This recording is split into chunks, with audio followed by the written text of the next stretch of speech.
Welcome to the first lecture of COM 550, Algorithms and Analysis. I'm Syed Ghani.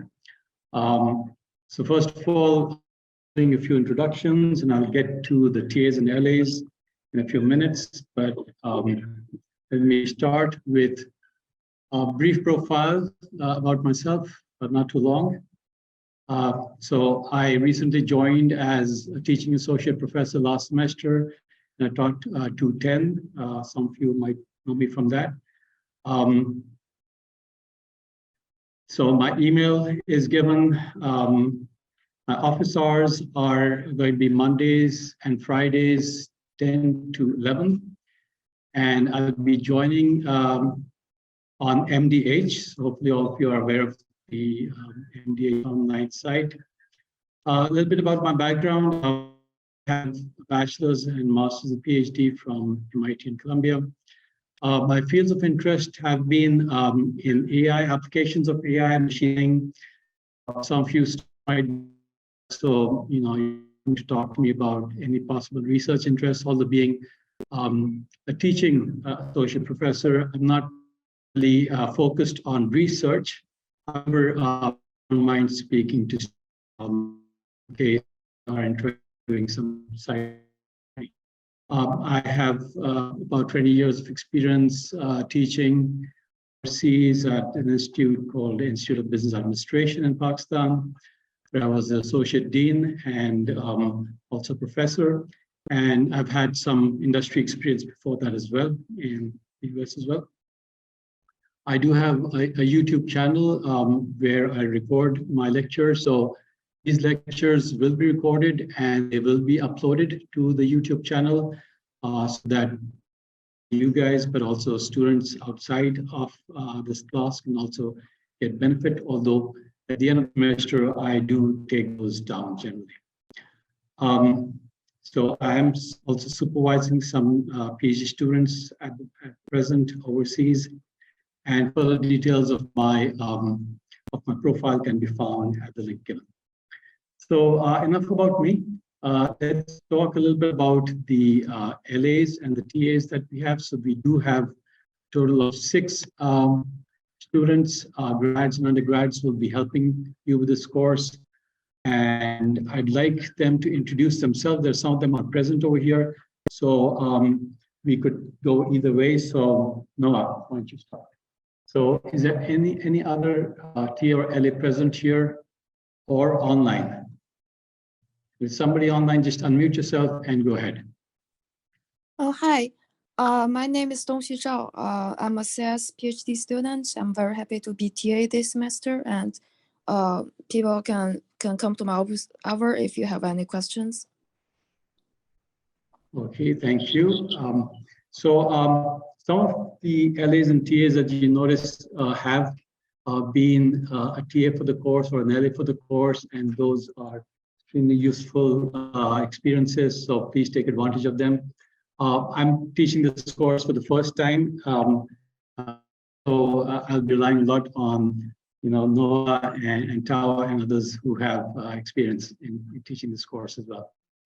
So why don't you guys, if you want to leave, most welcome. Otherwise, just you can sit in one of those chairs. Okay. So it's time to get to know you. Guys, as much as I'd like to know each of you individually, that is obviously not possible. So however, we will try to get 6 from all of you through all everywhere. So everyone captured that and can go on to the poll everywhere site. Is anybody? Well, I guess I can see some people are still working on that. So I'll wait for just anybody is everybody's okay. So just back today, one word or one phrase would be good enough. Check in. That's good. Okay, good. Tired. All right, inspired. deprived, already sleep deprived.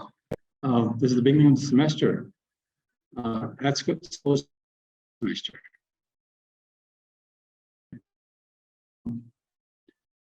All right. So nervous.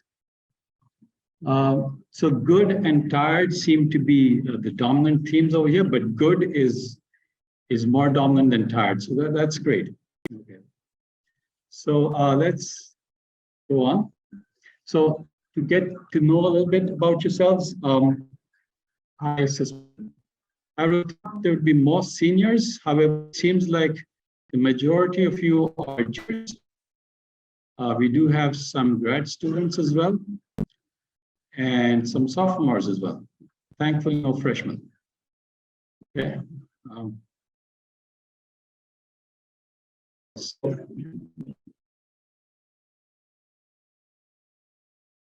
All right.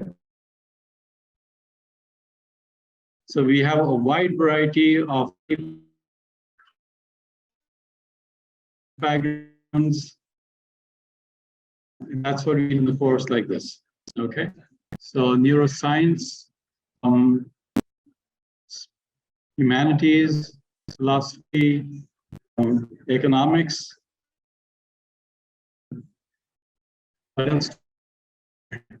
Business. Okay. Okay. So that's useful to know. Just keep putting that in, but we'll move on. All right. So the next thing I'd like to know is, are you taking this course to fulfill your degree requirements? I presume of the CS majors, that would be the dominant. I guess people who are from outside the CS majors may be taking it as so. Okay, so that gives me a reasonable idea about yourselves, and I guess that's about all I'll find out about you for now. As we go forward, hopefully I'll get to interact with more of you at an individual level. To come to my hearing officers, or just contact me via email if you just wanted to chat with me. So I am in Fred Brooks. Right, so let's talk about the course syllabus now. So the details are available on Sakai, so I hope that everyone has an account on Sakai. Is there anybody here who does not have access to the Sakai 550 course outline or details? Is anybody here? And if nobody's here like that, that's great. But otherwise, the department our key Professor Maya Patel. Right. So the book that will be following reasonably closely is CLRS, as we refer to it. It's the 4th edition of the book, and if you search hard enough, you can actually find it online. All right. I'm not recommending that because those may not be exactly the legit sources, but yes, you can find the book online. All right. But of course, you can buy it as well. But I just find it easier to work online. The technologies we'll be using are Zoom. So as you can see that some of the students might be on Zoom, I'm not sure, but there are some students who have problems. I won't be taking attendance in this course. It's too large a course, and I don't think that's particularly useful. So if you feel comfortable joining online, that's perfectly fine. Although I would recommend that you actually come to class physically, because sometimes, as you might notice, the internet doesn't work very well at UNC. Okay, you've had a few years of experience with that. It will be recorded as well. So as I mentioned, the lectures will be recorded, and they'll generally be available in the next 24 to 48 hours. However, again, the recorded versions will not be exactly the same as the sentence version. So they're going to be edited. And sometimes I do remove things which are purely administrative in nature. All right. And sometimes the recording fails. Okay, so don't rely on the recording, especially not before midterms or exams. Please do try to come in to this class in person. So we will be using Gradescope. I'm sure all of you are familiar with that for assignments. And we will be using My Digital Hand for the office hours to interact with the TAs and the LAs. And of course, Piazza will be available for discussions. Okay. So some more details about the course. So the grading criteria will be based on assignments, midterms, and final exams. And this semester, I've decided to go with a slightly lenient policy, perhaps, in which I'm going to give you the benefit of being able to drop one assignment as well as one midterm. Okay. I don't know if it is quite common, but perhaps it'll be new for some of you. Okay. And so there will be a total of 7 assignments. Each one of them will have 5 marks. So I'll be picking the best 6 of those, so that will count for 30% of your grade. Then there'll be midterm, 2 midterms, which will be conducted on the following dates. First one on February 16th in class, and second one on March 28th. And the final exam, as per the schedule announced, will be on May 4th. Okay. So if any of you have any issues with these dates, please do let me know ASAP. I would like to make sure that if there are any major conflicts with especially the midterms, that is in my hand. I can modify those. However, the final exam is pretty much predetermined, as I'm sure you're familiar with. Late assignments, I will be deducting 1 mark for every late day. All right. So if you are 6 days late and the homework assignment is worth 5 marks, then it's pointless submitting that. All right. Okay. So any questions on these? And just check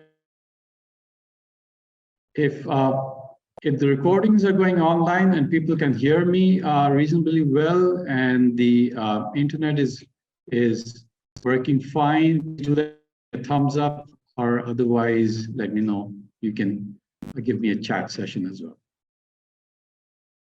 So, right. So yes, the slides will be available for you again on Sakai, and for schedule available. Is there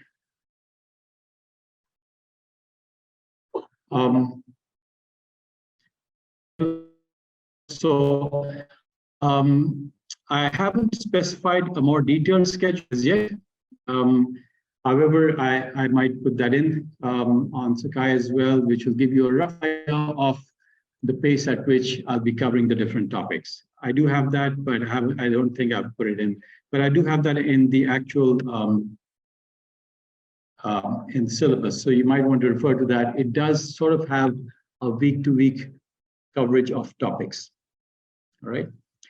1 mark, I presume, is 1 mark, one percentage point. Homework assigned. Slides will be on Sakai, so I don't put my slides beforehand on Sakai. They will be available afterwards. So somebody doesn't have. So if anybody has any problems, like don't have permission to join on Gradescope or otherwise, do email me and we'll try to figure that out. So I will be following the textbook, but it'll primarily be for reference purposes. Okay. However, please do make sure that you have a copy of the textbook. It will be extremely useful. And this is a standard text, which is, I think, covered fairly widely throughout perhaps most of the universities that I'm off. Okay, so let's go forward and sort of open up the discussion. So I do encourage a lot of interaction with the students, and whether you're physically present or online, I would like to encourage you to ask questions and to respond to my questions. So, and that's really important for me to get a sense of how well you're understanding the material. And as you can see, you can vote on some of these. So question is, what do you think this course is about and why do you think it's important? Okay, so to be fast, all right, so by fast, I presume you mean to be able to implement algorithms in a fast manner so that they execute very well. So to be able to optimize, that's good. So a lot of times we need to optimize our algorithms. What else do we have? Efficiency, you need to graduate, yeah. Recognizing common algorithms and knowing to apply them. Okay, very good. So those theoretical examination of known algorithms and okay. Efficiency seems to be a common theme. Interviews, yeah, this course is important for interviews. So you're going to be graduating soon. I've been told that a lot of the questions on interviews are actually recently from courses such as. Okay. So I'm not going to go through all of this, although I do look at these points later on. But let's go on. All right. So these are the goals, learning objectives, and you might notice that some of the things that you talked about are repeatedly going to appear in both goals as well as the course description. All right. So some of the things that you've already pointed out, somebody I think mentioned complexity. There are core algorithms that we're going to be talking about. There are design paradigms. So not only are we going to be looking at how to analyze existing algorithms, but also to be able to design new algorithms. Right? Important aspect. We're going to be looking at proofs, so correctness of algorithms. All right. However, this course is not about programming course. All right. So I hope all of you are already familiar with that concept. We will not be expecting you to actually going ahead and implementing the algorithms. It's primarily a theoretical course. All right. And that's how it's been taught, and that's how we intend to teach it.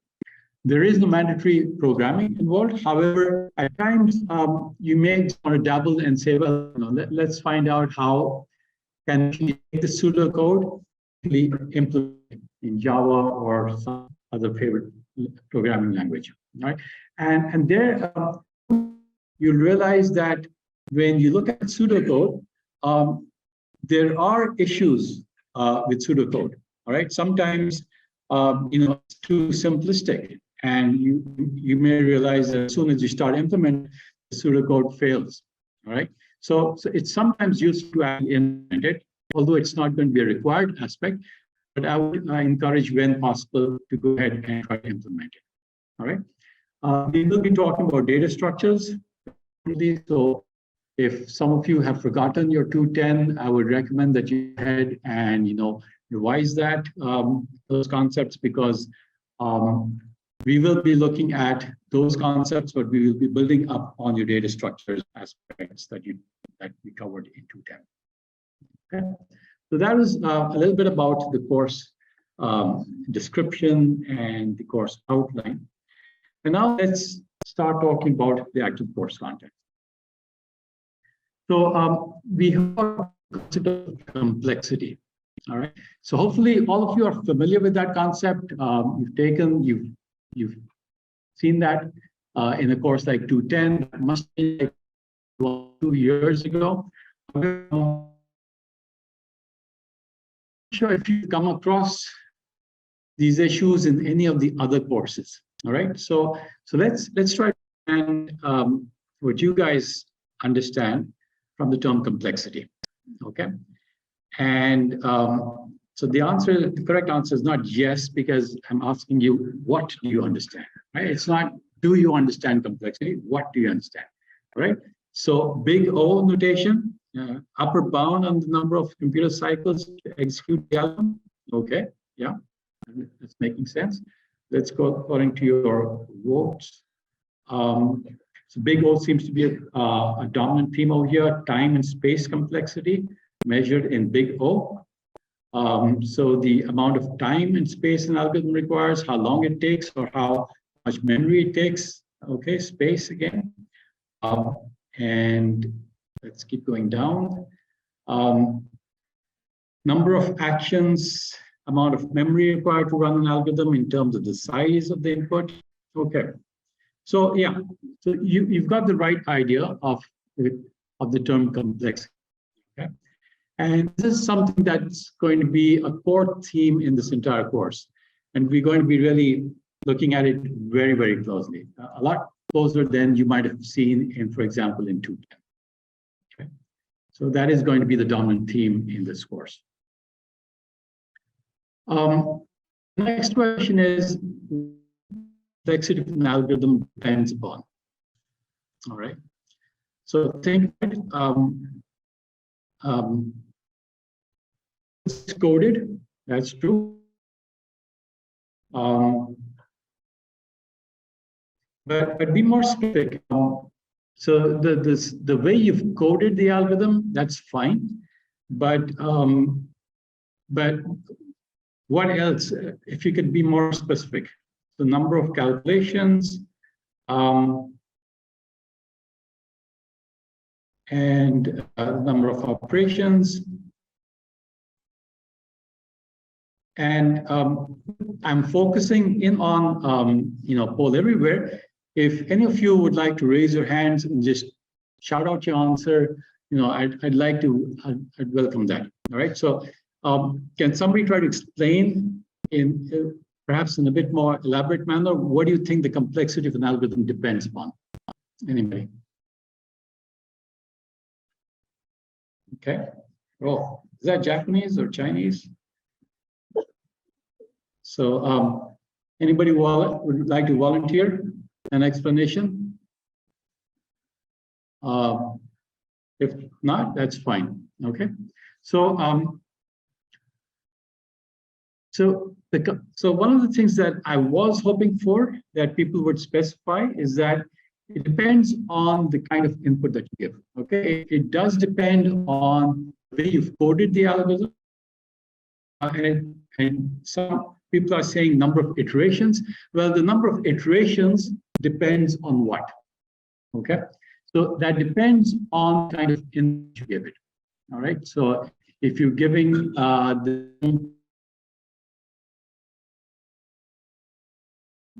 if you're giving it 1 billion numbers to sort, obviously the amount of time that it takes is going to depend on the actual input, okay, the size of the actual input. But the actual input could be fairly straightforward. For example, if you're trying to sort a bunch of numbers, it could simply be a single variable, all right? That's generally referred to as n, or the number of the actual number, the quantity. That could be multiples as well. For example, hopefully you've seen graphs in the past, specifically in 210 at least. So in a graph, you have two independent, somewhat independent variables, right?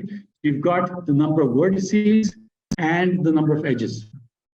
And who can tell me what's the relation between them? What's the relationship between the number of vertices of a graph and the number of edges? Is there any relationship? Yeah, please go ahead. Okay. So if the graph is not correct, the number of vertices could be, for example, 100, and there could be 0 edges. Perfectly great. Anybody else? So that's definitely one way of looking at it.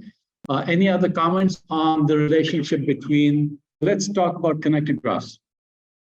If it's fully connected, if all the vertices are connected, then what's the relationship between the number of edges and the number of vertices? Anybody else? Yeah. Yeah, so that would be a bound. All right. So clearly, if you have every vertex is connected to every other vertex, then clearly the number of edges is going to be something like n times n plus 1 divided by 2, something like that, order of n squared. Okay. What's the lower bound? If it's all 0 is one answer, but anything else, if it's all connected, number of edges in a fully, somebody else, so if you have 100 vertices and clearly the minimum number of edges would be 99, that would connect them all and make sure that the graph is connected. But you can see that these two variables are somewhat independent, and there could be multiple variables, all right? So if you're looking at the complexity of an algorithm, on one input, for example, if you're sorting and you have n numbers, but it could be multiple inputs, okay? And that becomes a little complex. Other characteristics of the actual data, right? So, for example, if the algorithm is to sort the numbers, then if numbers is perform better or worse.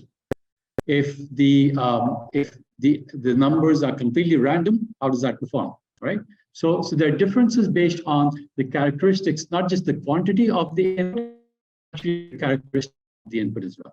Okay. Similarly, if it's a graph, as you've already pointed out, if it's a sparse graph or dense graph, right? So if it's dense, then the number of edges could be order of n squared, but if it's sparse, then it could be order of n, or order of v in -1. Okay, so you hopefully already familiar with this concept of order of growth. Okay, so most of you mentioned order of n. And so this is hopefully somewhat of a reminder. When we speak about complexity, we often refer to, these are interchangeable terms, order of growth, okay, or rate of growth, okay, or complexity. We'll use these terms interchangeably throughout the semester, all right? So it basically describes the way an algorithm works or behaves as, and the size of the input, becomes extremely large. It goes to infinity, an asymptotic behavior. And in that, the highest power, this should be a no-brainer to all of you, the highest power will dominate the expression. So if you have an expression, for example, the actual time to execute an algorithm is 100n plus 25. Clearly, as n becomes larger and larger, this term is basically order of n. Okay. Now we've got several terms that we're going to really focus on and drill down on in first. Okay. People are familiar with the order of n. Okay. It's a very rough measure, but there's also terms like theta or big theta of n and omega, big omega. Okay. And we will talk about that in the coming slides. But right now, I'm just going to use the term theta of n. Okay, so the actual time, and you can write actual partial equation or an exponential equation. For example, if it's 5n cubed plus 200n squared plus 1000, then you can essentially you can see that as n goes to infinity, becomes extremely large, then the highest power of n dominates the expression. Okay. And we refer to this, the complexity as, for example, theta of n cubed for this particular case, theta of n squared if the complexity is given by the following polynomial, and theta of n. Now, this is a special case where actual time that it takes to algorithm is independent of the size of the input. All right. Can somebody give me an example of an algorithm which does not depend on the actual characteristics or the size of the input? Yeah.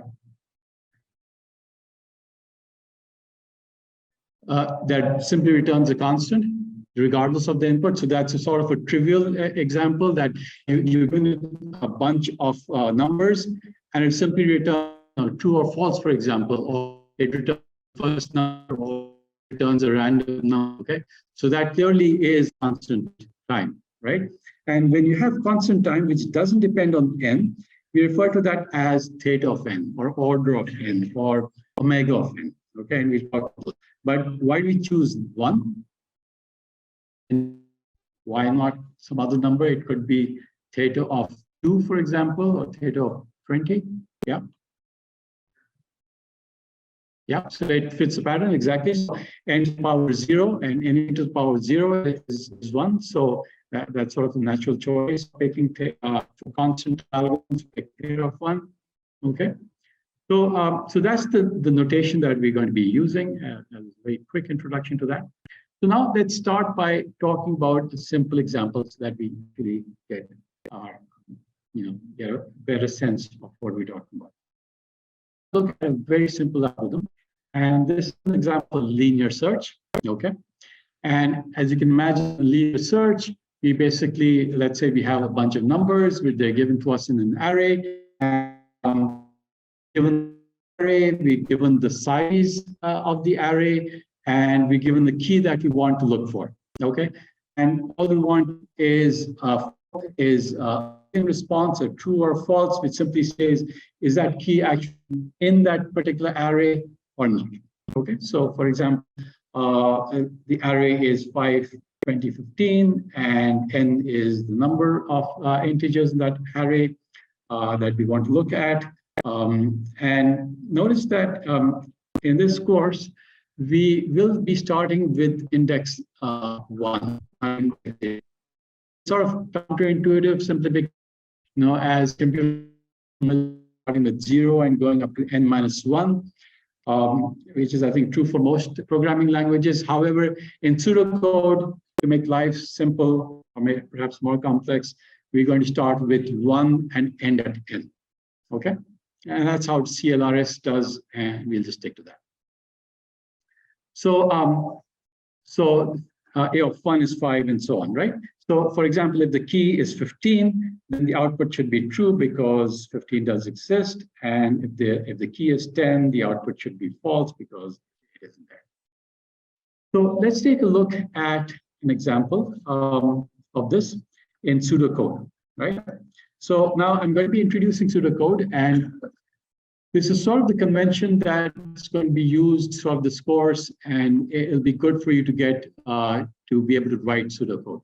Okay, and all of you are expert programmers, but it's always good to learn a new language. Right? So, and this is the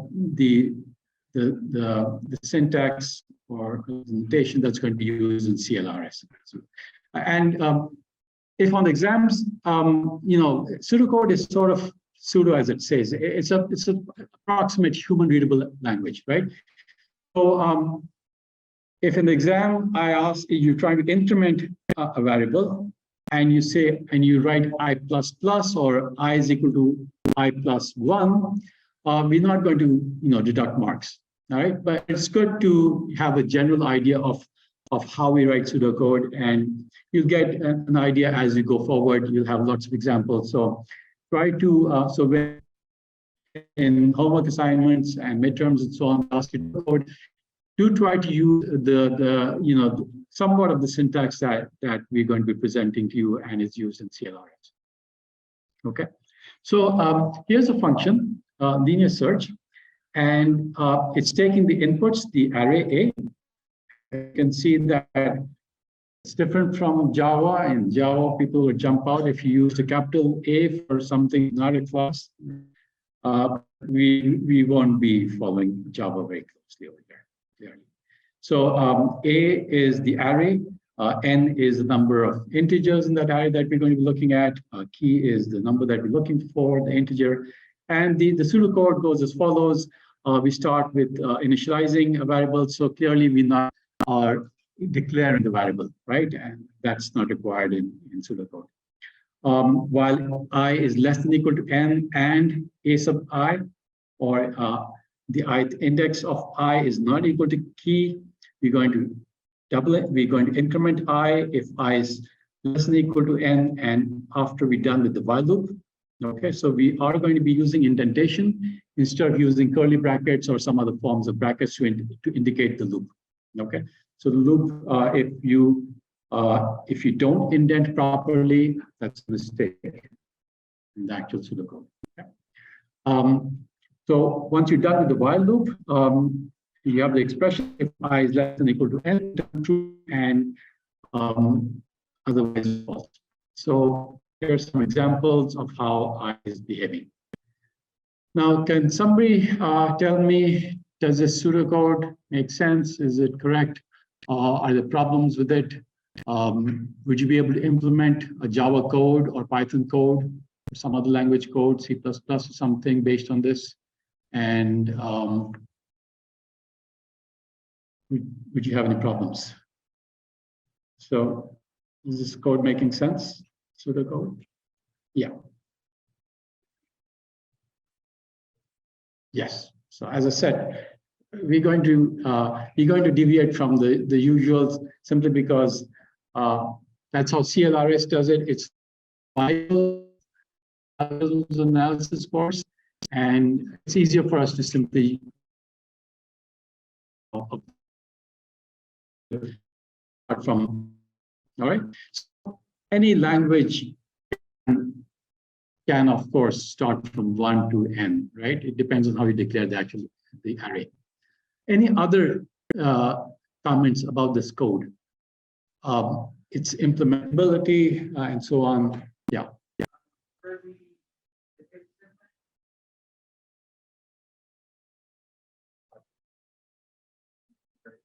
Yeah, so in pseudocode, we're not going to be talking about, we don't have to put a parentheses, we don't have to write 10. So all of that is simplified, okay? Yeah. But what else? Is this code making sense? So good observations, and I'd like you to observe those things because we will be using pseudocode throughout the semester, all right? And you're required to write in pseudocode in your homework assignments and your exams, okay? So any questions about this? But I'm asking a slightly deeper question, which is, do you see a problem with the pseudocode? If let's say I asked you to implement this as it is in a real programming language, would you have any problems in implementing this?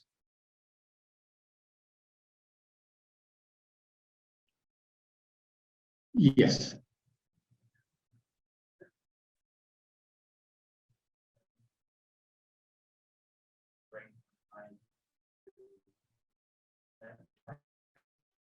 Good point. So basically, your point here is that as soon as you've done incremented I, and now you're doing a while, and it's testing for two conditions, right? So the first condition is I is less than or equal to n. So let's say I is no longer less than or equal to n, right? So I is now n plus 1, right? Saying plus 1 or the n plus 1th element of the array is not a key. What would happen if you implemented that in a language, in a real language? Yeah. Yeah. Okay, so you can test your favorite programming language as to how does the actual compiler behave. And that's a good point because you could have the compiler actually checking for one condition, and it's on if it needs to go to the next condition, will it evaluate that? But let's assume that that's true. In that case, what you're saying is it shouldn't have a problem, right? And the gentleman over here, the concern that he had would not be the case, right? But does somebody know if you did that in, let's say, Java? How many, well, I should have asked you, how many of you are real Java fans? Can you see that? Your primary language is Java. How many of you are Python fans? I mean, your primary language is Python and C++ or something else. And any other language? Yes, okay, right. So I think the dominant language is perhaps Java, if I'm not mistaken, and then followed by Python, okay? So you could try to implement this in Java or Python and see what happens, all right? So I implemented this in Java, and guess what happened? Do you think it would work? If you implemented this in Java? Well, I mean, there's a good majority of students over here who are real Java fans. So what do you think would happen if I did this in Java? would you have this problem that that is pointed out over here? Yeah, go ahead. Response, yeah.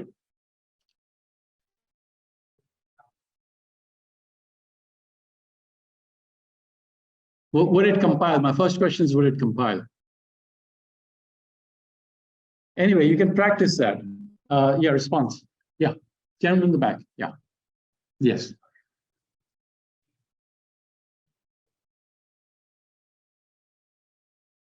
Okay.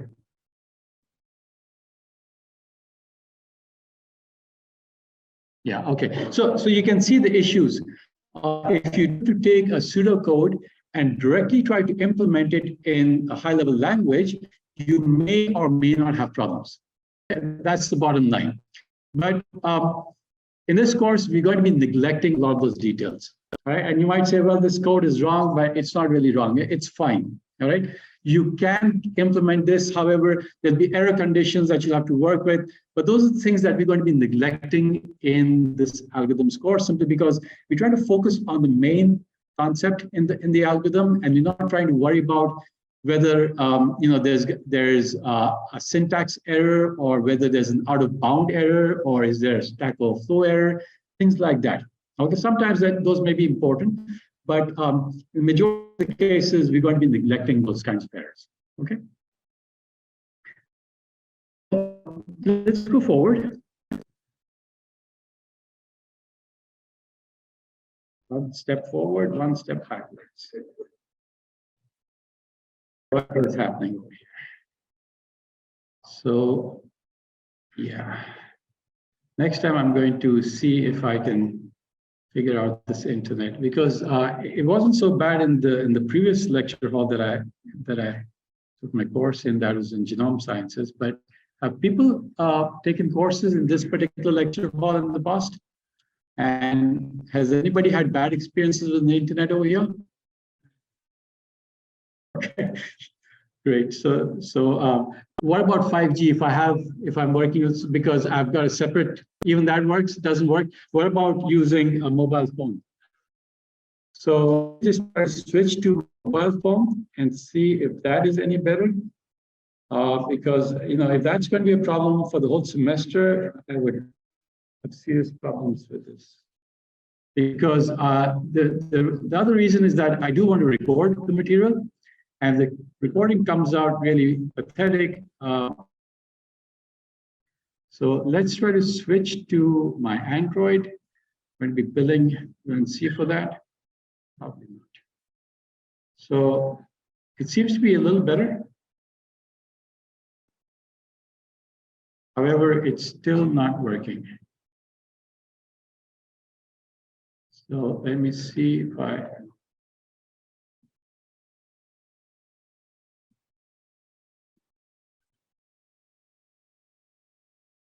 Yeah, now it's working.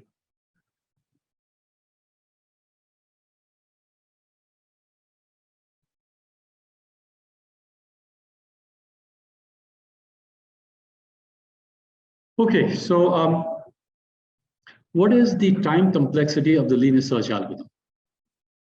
Okay, so big O of n seems to be clearly the right answer. Okay, yeah, I don't see any other responses.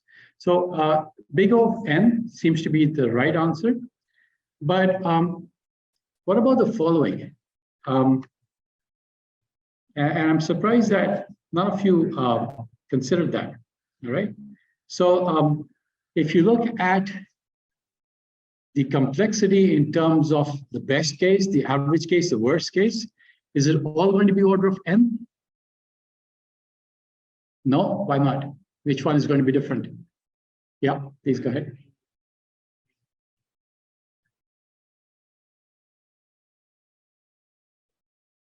Yeah.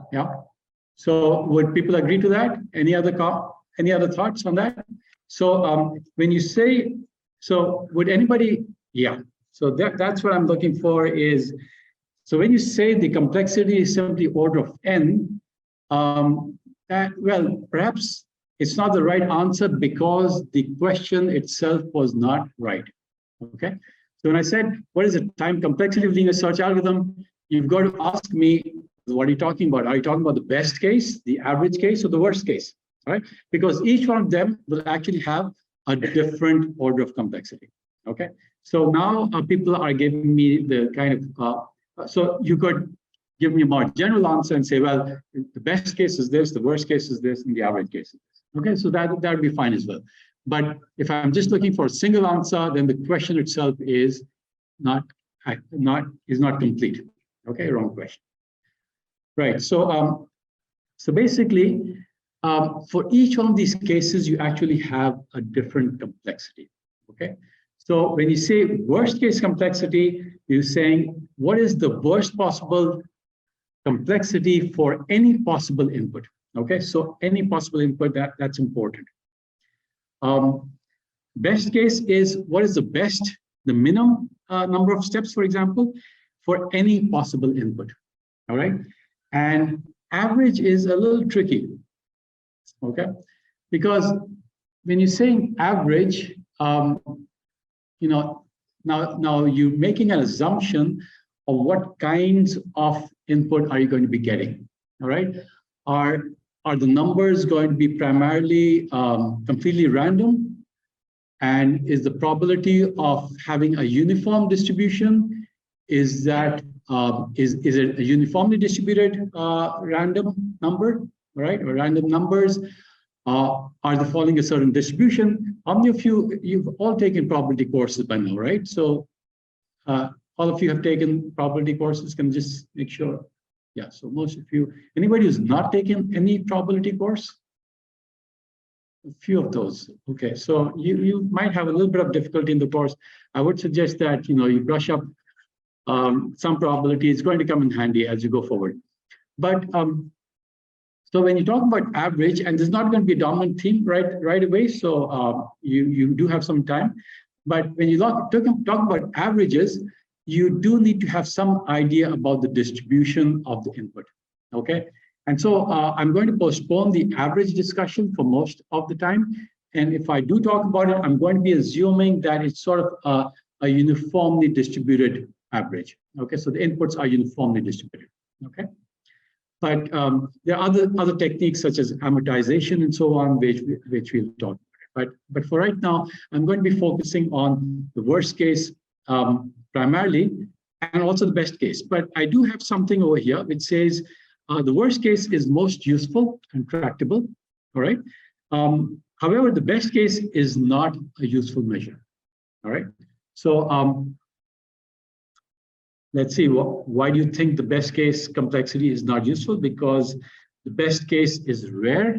It's not the average case. Often order of 1, it's not representative.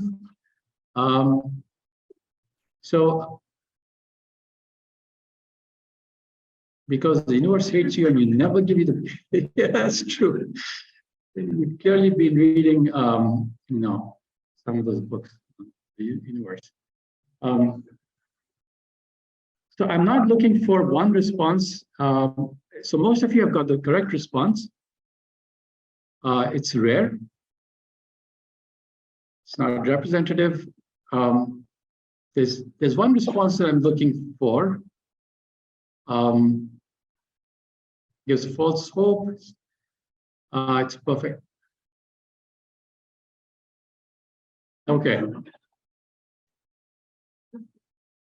What was that about? Yeah, so some interesting responses. Okay. Although if you do know, sometimes worse things always happen. So, but there is a response that I'm looking for, and can you fake the best case? So you've written your boss. You go into the industry. Your boss says, write a sorting algorithm, and you tell him that or her that you've got a sorting algorithm that gives you a response. The best case response is a constant time algorithm. All right. So what do you think the response is going to be from your boss? let's say he has 2 years experience, and another case where he has 30 years of experience. So what do you think is going to be the response from your boss if you say that? Any thoughts? The 2-year boss who's just become a recent boss, what is he going to say? You're giving him an algorithm, you've just implemented an algorithm. The best case is constant time, okay? What do you think he's going to say? Is he going to be happy? He or she is going to be happy? They're going to be happy or not very happy? Well, you guys are going to be graduating soon, so you should start thinking about what your boss is going to say to you, because that's going to be important in life, unfortunately. So if your boss is not very experienced, he's going to say, well, that looks great, right? So you've got a best case, which does constant time. Why don't you go ahead, publish a paper on it, right? If your boss has got 30 years of experience, he's probably going to say, well, who's going to work with the best case? Why do I need a best case, right?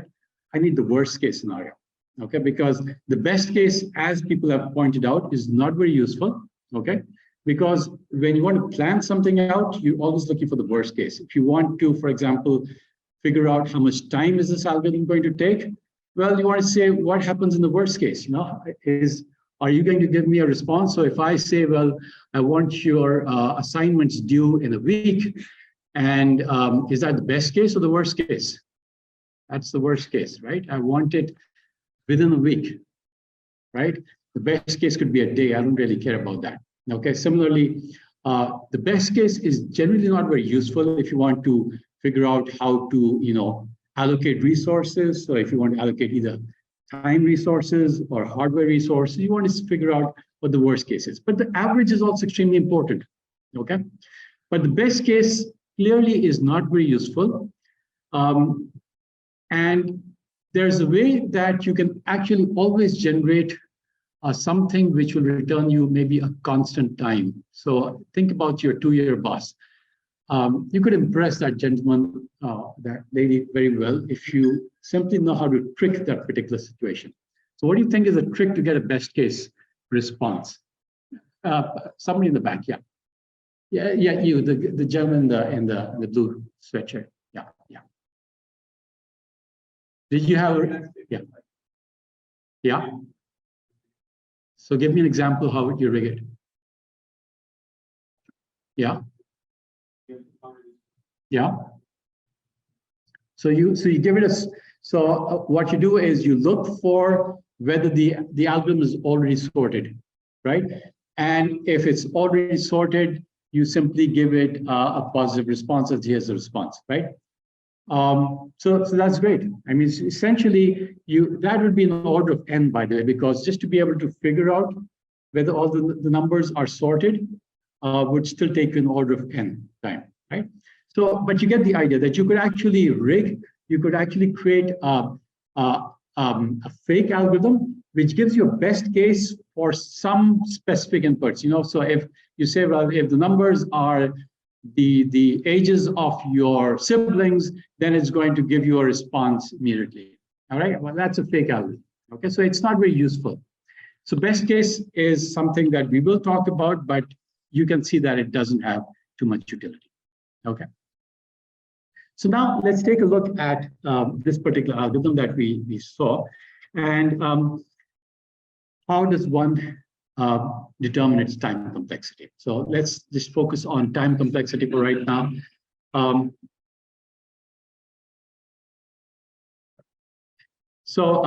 Carefully, yeah. Determine the number of loops, analyze its code, trace through it. Okay, yeah. So you've besides the first answer, the rest of them sort of are making sense. So you could look at each one of those lines and to be able to analyze them and to be able to figure out what its complexity is. Okay, let's see if there's anything more interesting further down. Determine the number of loops. Yeah, so that's primarily how you do it. You look at where the loops are, the nests are, and how many times. Is that a single nest, or is it doubly nested? Is it triply nested? But that's the general the simple way of trying to figure out how that algorithm works. Data structures, right? So look at data structures used and how it traverses input. So that's a very important aspect, right? And that's where data structures comes in this course, which is really relevant. And that's why you study that in 210. It's because the algorithm doesn't only depend on the actual algorithm, the code itself, but the code is generally utilizing some data, right? And that data is going to be stored in some mechanism, right? So you could have a binary search tree, you could have a heap, and all of those data structures that you studied, a year or 2 years ago. So that becomes important. Okay. Guess and pray and chat GPT. Yeah, so there's some interesting responses there. Okay. But let's take a look at how one would do it in this particular course. All right. So this is how you do it. You could take each statement and assign a cost to it. Okay, so let's say the first statement is going to take a cost C1. And so this cost could be in terms of computing cycles. So if you have, for example, an old computer like mine, it might take you a lot of cycles and it might take you a lot of time as well. If you have a brand new computer, it might take you a lot less. So that would depend on the actual hardware on which you're actually running it. And how many times would this particular statement be executed? Okay, and that's something fairly independent of the actual hardware that you run it on. So this is going to be run once. This particular one could be run X times. Let's give it a variable X, okay, because clearly it will depend on the input. And let's say each statement takes C2 time, all right? So again, the cost C1, C2 could be numbers depending on which hardware you're running it on. C3, this would be, again, this would be X, but this would be X minus 1. Hopefully all of you can see through that, right? So it's only when this is true that this is going to be executed. So this might actually be, when it gets to the nth, the n plus 1 value of I, this is not going to be executed. And then this particular, and the rest of these are all going to be executed only once. Okay. So we've got a rough idea as to how we can start analyzing this algorithm. Okay. But the next question is, how would you determine the best, the average, and the worst case complexities? Okay. So you've got a starting point, but what's next? Because remember, each one of those complexities is going to give you a different response. Okay. Right. Okay. So look at what values X could be. So I think that seems to be the most reasonable response. So we can see that X is variable and X is varying from, from different ranges. So if you could determine what X is and what kind of distribution X has, then you probably have, a fairly good idea as to how to go about analyzing this algorithm. All right. So this is clearly the best response, and most of you are agreeing to that. Right. And we're seeing some interesting responses over here, induction over here, but we'll get to that shortly. Okay. So, so as you saw that X has a certain range, so figure out what the range of X is. So it's ranging from 1 to n plus 1, clearly. Okay. And so the best case would clearly be C1 times C2 times 1. Okay. And the worst case would be where X is equal to n plus 1. Right. So you can see that X is going from, if n is equal to 3, I is going from 1 to 4. Okay. So you've got the best and the worst case. And if you're assuming that the average is that the distribution is uniformly distributed, then you could guess the average, which would simply be the sum of the two divided by 2. Okay. So so I'll refer to the average case in inverted commas simply because this is an assumption. This assumes that the distribution, the input distribution, has a certain form. Okay, so I'm assuming a uniform distribution for the input. Okay, in which case I've basically taken these two and added them and divided by 2. Right. But before I do that, what I'm trying to depict over here is that, remember, we're trying to get an order of magnitude. Okay, so if I go back to one of my earlier slides, where we spoke about the order of growth, some of the things that we did remember is that when we said that the order of complexity of this particular polynomial is theta of n squared, there were a few things that we did, right? The first thing that we did was we took the highest power of n, and we also dropped the multiplication factors that corresponded with the highest power of n, right? So we didn't write this as 3n squared, we simply wrote that as n squared, okay? And we removed the lower order, the lower powers of n, okay? And then we also removed the multiplication factor. Okay, so hopefully that is somewhat of a revision for you. And we generally do that when you're looking at the order of growth or complexity. Okay, so if we're not really concerned with the actual constants associated with n, then what we could do is we could make a simplifying assumption that we could say that all c sub i's are essentially the same because they're constants. Okay, and we're just going to replace the constants with ones. So we're going to equate them to 1, right? So essentially what we've done is we've dropped the multiplication factors. And so the best case comes out to be 1 plus 1 plus 1 plus 1, which is 4. The worst case comes out to be 2n plus 4. So basically we are neglecting the actual values of c sub I, okay? However, n itself is clearly very important because that's the actual number. So here we're now getting somewhat close to the order of complexity that we would expect from this, right? So we can see that this number 4 and 2n plus 4 sort of clearly give us an idea as to what is the worst case and the best case scenarios. Now, there are differences between different types of complexities, right? So we have different notations. So the notation that we've used so far is the big O, right? But there's something called a big theta. There's also something called a big omega. There are also some smaller ones, right? We will talk about that later. So now if you seem to have different ways of bounding complexity, okay? I don't suppose it's actually been covered in any one of the courses as to what are the differences. In 210, I generally gave a very simplistic analysis for any of you who've been in that course of mine. I gave a very simplistic analysis of what the difference is between big O, big theta, and big omega. But that's going to be very important in this course. So the three differences are going to be extremely important, right?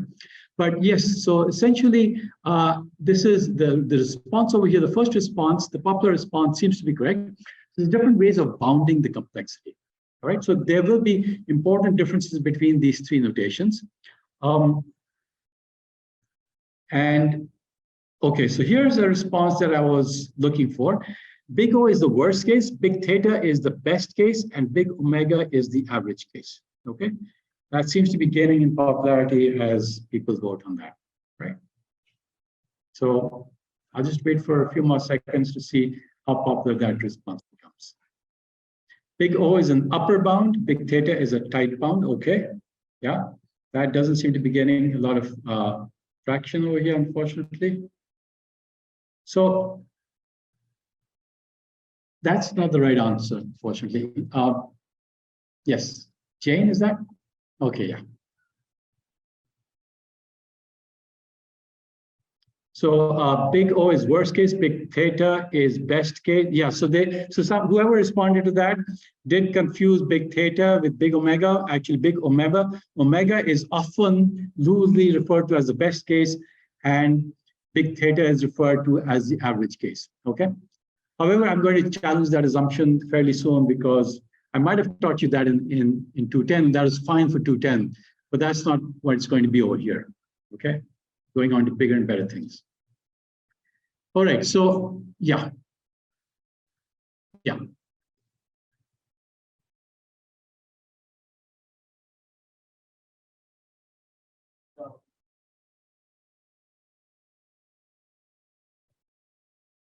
Okay. So So you have the right question. You have to wait for another 5 minutes, perhaps, to get that. Okay, if I can hopefully answer that today, if not today, in the next lecture. So what exactly is big O? This is the formal definition of it. Okay, it's not the formal definition, but this is a definition which is easily understood. So the big O notation characterizes an upper bound on the asymptotic behavior of a function. It says that a function grows no faster than a certain rate. The rate is based on the highest order term. Okay, so this you might say is sort of a formal definition. But there was going to be a more accurate definition hopefully in the next one or two lectures.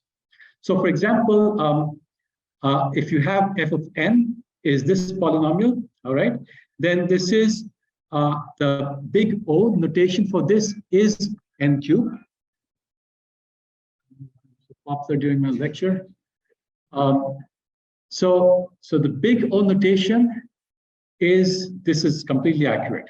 However, this is an upper bound. So the big O notation is an upper bound. All right. So while big O of n cubed is correct, so are the following notations also correct for this function f of n. Right. So that might come as a bit of a surprise to you. That well, okay.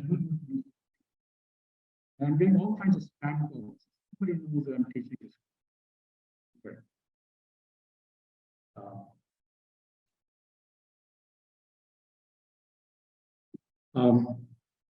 So if it's an upper bound, then it could actually be a very loose upper bound as well, right? So in fact, order of n to the power 4 is also an upper bound on this polynomial.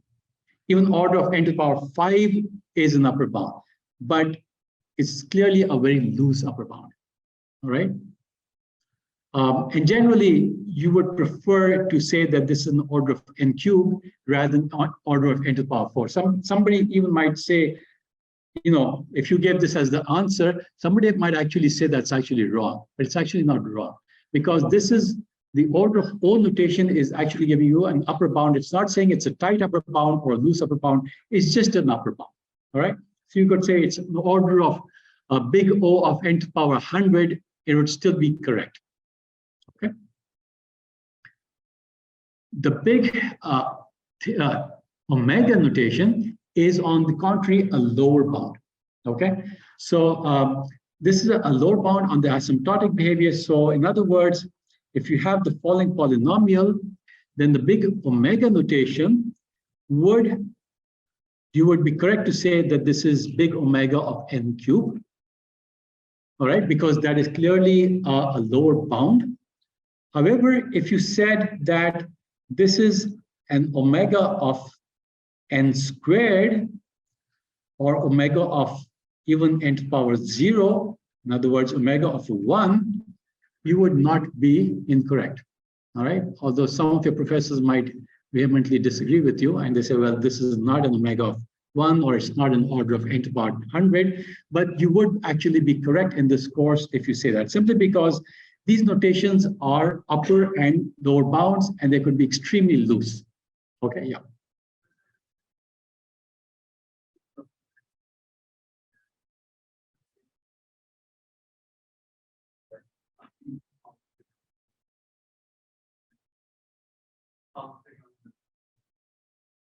Not necessarily, not necessarily. So that's what this course is about, okay? And this is what we're going to be talking about. And hopefully, if I can give you an example in the next few minutes, I can clarify that.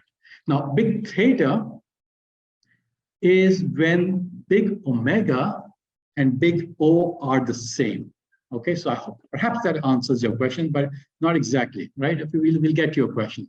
So big theta notation is a tight bound, and it's a tight bound ideally if order of the big O notation and the big omega notations come out to be the same. Okay, so before we get to that, let's take a quick look at, we have 3 minutes left, and perhaps we won't get to the complete details, but let's take a look at this and see if we can try to answer this, right? So what is the complexity for the best case? And remember now, when you talk about complexity, you have to ask me, are you talking about the best case, the worst case? average or whatnot. All right, so we'll deal with these individually. So let's take a look at the best case first and see what is the big O notation, what is the theta notation, and what is the omega notation based on what we've just spoken about. So can somebody give me a response to those? Just raise your hands and let me know. So what's the big O notation for the best case? You've already given that to me. So I'll just write that out. Is that, what is it? The best case? Order of 1, yeah. Is that the only notation I can use? What else can I use? Order of n, yeah. So it's also order of n, it's also order of n squared, and so on, dot, dot, dot, right? But generally, we would refer to that as order of n, but you wouldn't be incorrect to say it's order, big O of n, all right? So here we're going to be talking about these notations very accurately in this course, right? So what about the big omega notation?